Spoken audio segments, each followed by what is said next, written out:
Bismillahirrahmanirrahim. Assalamualaikum warahmatullahi wabarakatuh. Alhamdulillah kembali bersama Bilatuk News. Semoga kita semua selalu dalam keadaan sehat dan selalu dalam lindungan Allah Subhanahu wa taala.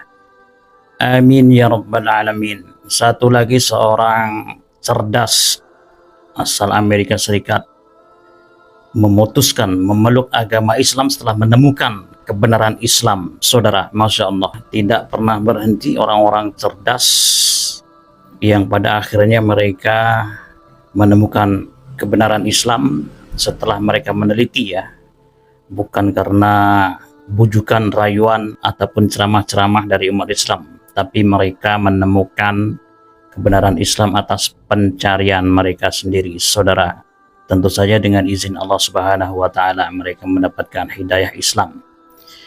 Memutuskan jadi seorang mualaf, Dr. Daniel Abdurrahman McBride, atau yang dulunya namanya adalah Dr. Daniel McBride, temukan fakta mengejutkan di dalam Al-Quran.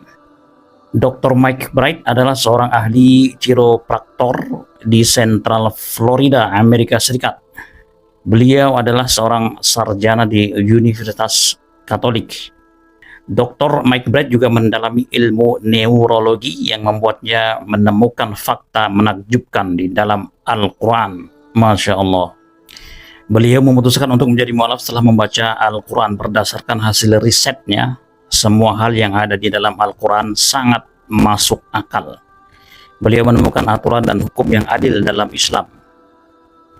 Al-Quran begitu jelas tentang bagaimana kita melakukan sesuatu. Ini benar dan ini salah. Ini imbalannya dan ini hukumannya, ucapnya. Masya Allah. Jadi menurutnya Islam telah menyederhanakan hidupnya. McBride juga menemukan fakta menakjubkan dalam Al-Quran yang sangat sesuai dengan ilmu yang dia pelajari. Beliau mengatakan jika kita membaca surah Al-Alaq ayat ke-15 dan ke-16, banyak pembahasan tentang bagaimana Allah akan menarik jiwa dan bagaimana jiwa kita akan ditarik keluar. Beliau menjelaskan bahwa di dalam terjemahan bahasa Inggris Al-Quran di dalam surah Al-Alaq ayat 15 dan 16 mengatakan bahwa itu melalui dahi dan akan ditarik, ya, dirobek, dicabut seperti itu. Untuk orang beriman hanya dengan sedikit mengeluarkan keringat. Wow, Masya Allah. Inilah penelitian Dr. McBride dan tentu saja banyak hal lagi yang membuat dia akhirnya memeluk Islam, saudara. Dia juga menjelaskan di area mana Anda memikirkan untuk membuat sebuah keputusan akhir tentang apakah Anda akan melakukan sesuatu atau mencegah tindakan buruk. Itu adalah dahi, ya. Ya, itu adalah otak, tuturnya, yang ada di dahi Anda, di dalam kepala Anda.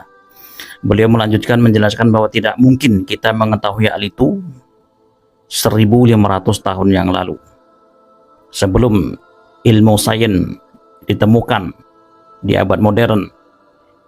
Hal itu ternyata sudah disebutkan di dalam Al-Quranul Karim 1500 tahun yang lalu. Sedangkan ratusan tahun lalu orang-orang mengira bahwa wanita tidak memiliki otak.